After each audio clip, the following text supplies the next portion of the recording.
কালকে তো আপনাদেরকে এরকম একটা ওয়াশিং মেশিন দেখালাম যে এটাকে কিভাবে ম্যানুয়াল বানাতে হয়। তো কালকে আসলে ওই ওয়াশিং মেশিনটা 600 রিয়াল বিক্রি করে দিছি ম্যানুয়াল করে। তো ওইটার ভিতরে ছিল এই পিসিবিটা মূলত এটা। তো আজকে একটা কাস্টমার আসছে যে সে এই ওয়াশিং মেশিনটা নিয়ে আসছে, চেক করে দেখলাম যে তার এই পিসিবিটা খারাপ।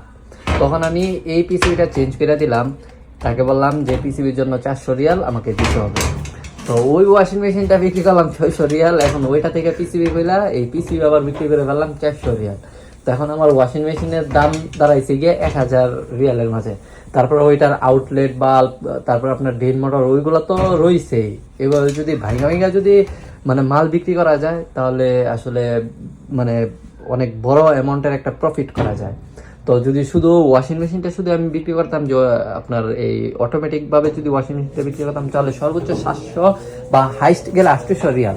তো এখন আমি ভাঙা ভাঙা বিক্রি করার কারণে এটা বিক্রি করতে পারতাছি প্রায় 1000 টাকার উপরে।